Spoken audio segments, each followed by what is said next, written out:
Hi! రేపటి exam కోసం మీరందరూ ఎదురు చూస్తున్నారని నాకు అర్థమైంది. సండే చక్కగా రేపు ఎగ్జామ్ రాయాలి. సో, మనకి కోచింగ్ అనేది ఫ్రీగా అయితే కొంచెం ఇబ్బంది లేకుండా కోచింగ్ అయితే సాగుద్ది. బట్ మీకు కొన్ని ట్రిక్స్ చెప్తాను. ఆ ట్రిక్స్ మస్ట్ అండ్ షుడ్‌గా ఫాలో అవ్వండి. ఈ వీడియో అంటే మొత్తం కూడా ఏంటంటే అన్నెసరీ ట్రిక్స్ కాదు, చీప్ ట్రిక్స్ కాదు. అంటే ఎలా అంటే కొన్ని యూట్యూబ్ ఛానల్స్ లేదంటే రకరకాల ఛానల్స్ కూడా ఉంటాయి. ఎలా చెప్తారంటే హ్మ్.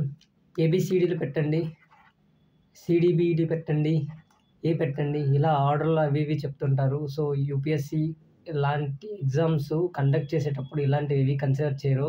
So, keep it in mind. మీకు అలాంటివి ఏమి వర్కౌట్ అవ్వవు. బట్ సెర్టైన్ లాజిక్స్ అప్లై అవుతాయి.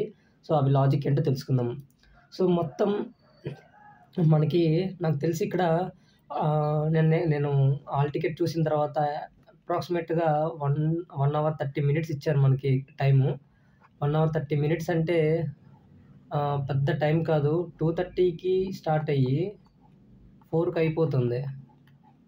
నాకు ఇక్కడ షాక్ అనమాట. అంటే 1 అవర్. అంటే వీళ్ళు పెట్టే క్వెషన్స్ ఏంటో ఎన్ని క్వెషన్స్ ఇస్తారో నాకు తెలీదు. అంటే 100 క్వెషన్స్ అన్నారు. మరి 100 క్వెషన్స్ అంటే మేబీ నాకు అంత ఉండకపోవచ్చు అనిపిస్తుంది. బట్ మనం ఎస్టిమేట్ చేసుకుందాము. 100 క్వెషన్స్ ఉంటాయి. ఓకే. 100 క్వెషన్స్. ఇప్పుడు దీంట్లో మనకి ఎస్టిమేట్ చేద్దాము. దీంట్లో అప్రాక్సిమేట్‌గా 20 క్వెషన్స్ పాలిటీ నుంచి వస్తాయి. ఒక ఒక 20 క్వెషన్స్ ఎకానమీ నుంచి వస్తాయి. ఒక 20 క్వెషన్స్ జియోగ్రఫీ. జియోగ్రఫీ అంటే almost Indian Geography, world Geography. Okay. దీంట్లో సైన్స్, జనరల్ సైన్స్ అంటే ఆ సైన్స్ ఉంటది కదా! బయాలజీ అండ్ ఫిజిక్స్, కెమిస్ట్రీ అది కలిపి ఎన్విరాన్మెంట్ అన్నీ కలిపేసి దీంట్లో ఒక 20 క్వెషన్స్ ఏసుకోవచ్చు. ఇక కరెంట్ అఫైర్స్ కలిపి ఒక 20 ఏసుకోవచ్చు. ఇంకా సైన్స్ అండ్ టెక్నాలజీ అన్నీ కలిపేసి polity, economy, Geography, environment, science and technology అన్నీ కలిపి ఇక రీసెంట్‌గా వచ్చిన కరెంట్ అఫైర్స్ ఇవి ఇలా ఇస్తాడనుకున్నాం. ఓకే. 2025 జనరల్‌గా ఇలాగే పేపర్ సెట్టింగ్ ఉంటది.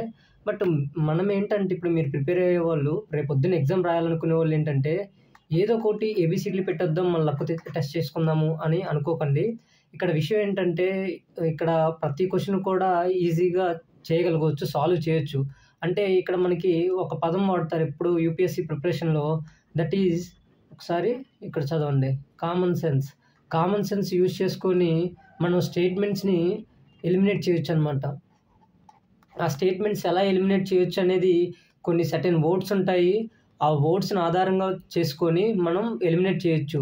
ఆల్మోస్ట్ నువ్వు ఎలా ఉంటదంటే నేను ఎప్పుడైనా ఒకటి రికమెండ్ చేస్తాను.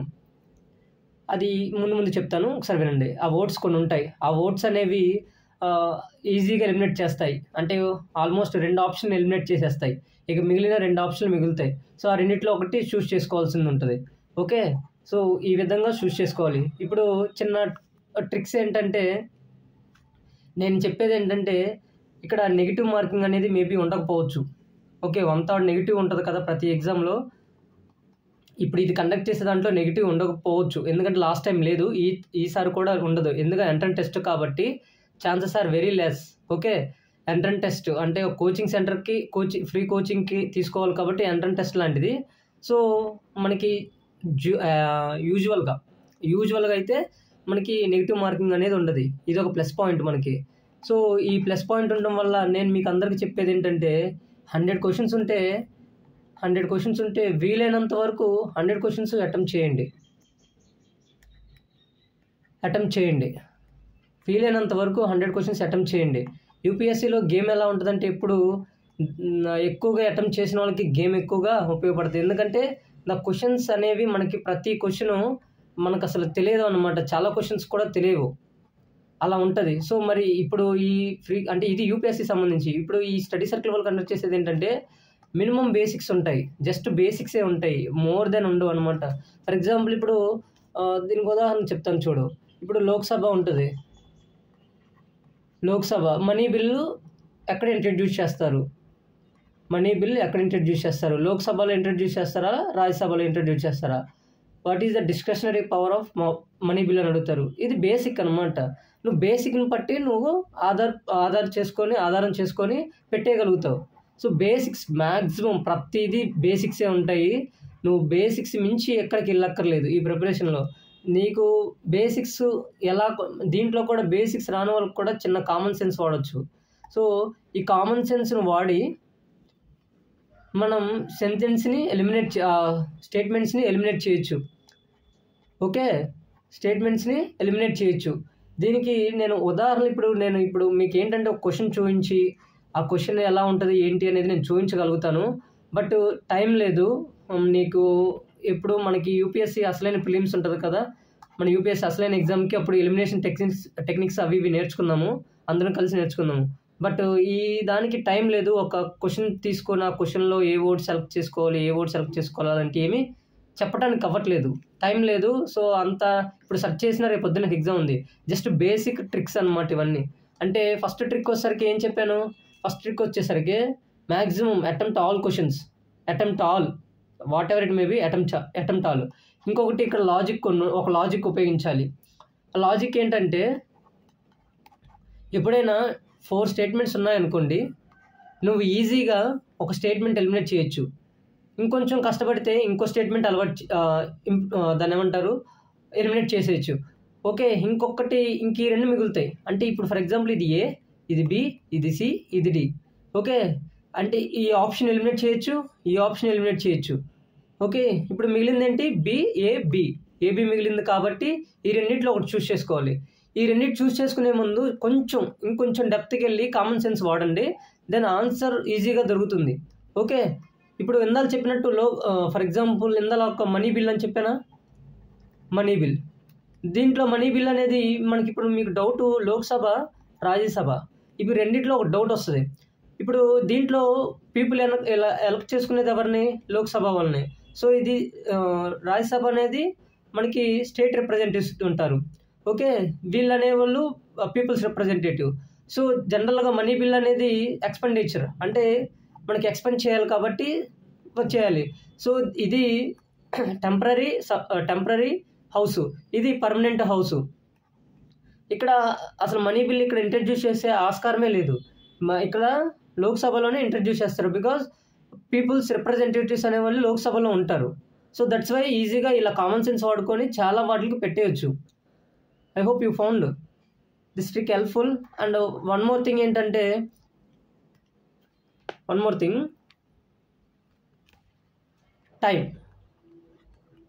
టైం చూసుకోండి. మీరు మేబీ ఇక్కడ బబ్లింగ్ చేయాల్సి ఉంటుంది. బబ్లింగ్లో మీరు తప్పులు చేశారంటే ఇలా ఉన్నది కాస్త ఇలా వెళ్ళిందంటే మార్క్ అసలు ఎవాల్యూట్ చేయరు, ఇలా వెళ్ళినా చేయరు. So should be careful.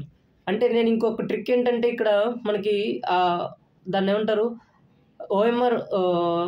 OMR marking చేసేటప్పుడు మీరు ఎప్పుడైతే ఒక 10 క్వశ్చన్స్ సాల్వ్ చేస్తారో 10 or 5 అంతే, ఎక్కువకి వెళ్ళకండి. ఆ 10 or 5 వచ్చి బబ్లింగ్ చేసేయండి. మీరు ఏం చేస్తారంటే జనరల్గా మీరు చేసే మిస్టేక్స్ చెప్తా కూడా వినండి, ఇది ప్రతి దాంట్లో జరుగుద్ది. ఆ మిస్టేక్ ఏంటంటే చివరి వరకు వెయిట్ చేస్తారనమాట. అన్ని సాల్వ్ చేస్తారు, చివరి వరకు వెయిట్ చేస్తారు, టైం దొరకదు, సో పేపర్ లాగేసుకుంటారు. సో అది మాత్రం మిస్ అవ్వకండి. ఇక మూడో ట్రిక్ ఏంటంటే కొన్ని వర్డ్స్ ఉంటాయి. ఆ వర్డ్స్ చెప్తాను చూడండి. ఆ వర్డ్స్ అంటే ఎప్పుడైతే ఓన్లీ అని ఒక వర్డ్ వస్తుంది స్టేట్మెంట్ చివరన, ఇది ఆల్మోస్ట్ 70 to 90% ఆ స్టేట్మెంట్ రాంగ్ అని అర్థం. ఎప్పుడైతే ఈ స్టేట్మెంట్ రాంగ్ అని అర్థమైందో వెళ్ళి ఆప్షన్స్ చెక్ చేసుకోండి. ఎప్పుడైతే ఫర్ ఎగ్జాంపుల్ ఇది ఏ అని ఉందనుకో, ఇక్కడ ఏదైతే ఉందో ఇక్కడ ఏబిసి అని ఉందనుకో, ఆ ఏ ఉన్న ఆప్షన్స్ అన్నీ ఎలిమినేట్ చేసేయచ్చు.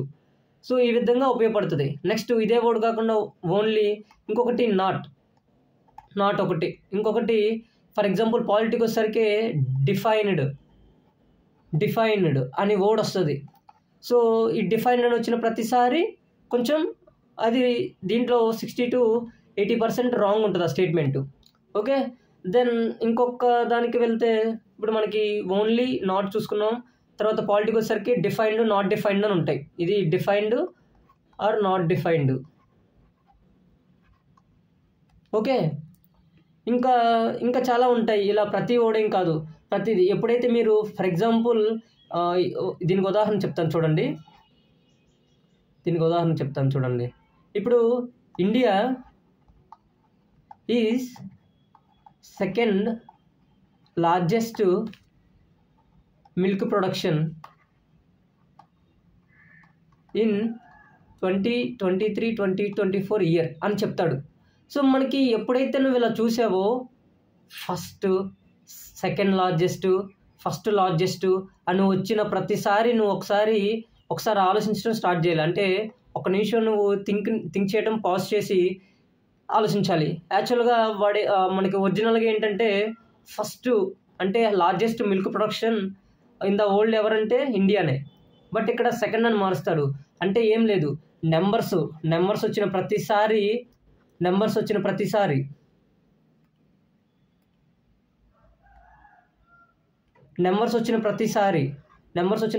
నువ్వు ఒకసారి ఆగాలి. For example India produces 80% of world లేదా గ్లోబల్ వీట్ ప్రొడక్షన్ అని అడిగాడు అనుకోండి. ఇక్కడ ఖచ్చితంగా ఇలాంటి నెంబర్స్ వచ్చిన ప్రతిసారి chances are very high, statement becomes wrong. Okay, so అది గుర్తుపెట్టుకోండి. ఇలాంటి చిన్న చిన్న ట్రిక్స్ ఉపయోగపడతాయి. అంతేకాని నేను ఇప్పుడు ఏబిసిడీలు పెట్టండి, బీసీడీలు పెట్టండి అని మాత్రం అలాంటి మిస్లీడ్ చేయలేను. సో అర్థం చేసుకోండి, పేపర్ అనేది ఆల్మోస్ట్ యూపీఎస్సీ లెవెల్లోనే ఉంటుంది. అసలు అంత చిన్నగా ఈజీగా ఉండదు. బట్ ఎవరైతే ఇంతకుముందు ప్రిపరేషన్ చేసి యూపీఎస్సీ అటెంప్ట్ ఇచ్చిన వాళ్ళకి కొంచెం ఈజీ అవుతుంది అండ్ క్వశ్చన్స్ ఈజీ అవుతాయి. మేబీ వాళ్ళు బేసిక్స్ బాగా చదివితే ఆల్మోస్ట్ 100 క్వశ్చన్స్ ఉంటే 70 క్వశ్చన్స్ ఈజీగా పెట్టగలుగుతారు, 180 కూడా పెట్టగలుగుతారు. సో అంత ఈజీగా ఉంటుంది బేసిక్స్ వస్తే. ఎంతో అన్సర్టనిటీ కొంచెం తక్కువ ఉంటుంది.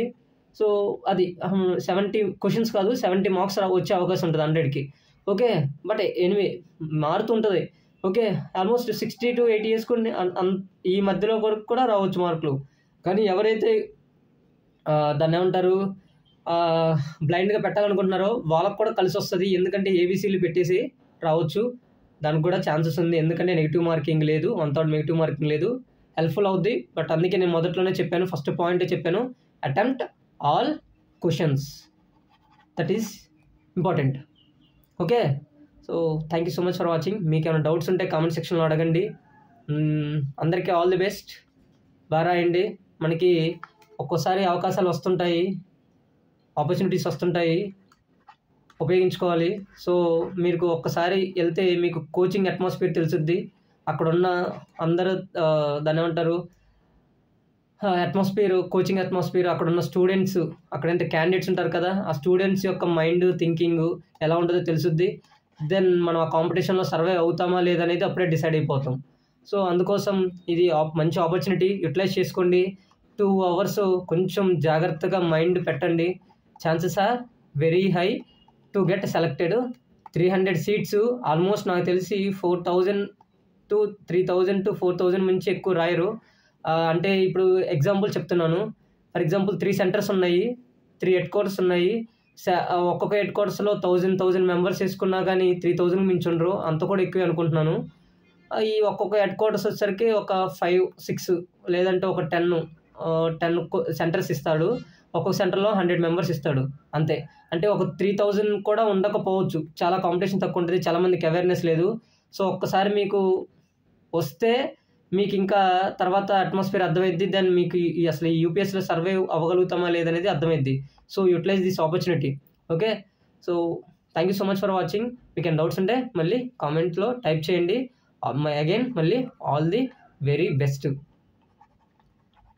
ఓకే, బట్ నా గురించి వచ్చేసరికి నేను ఇది రాయట్లేదు, నేను ఈపీఎఫ్ఓ రాస్తున్నాను.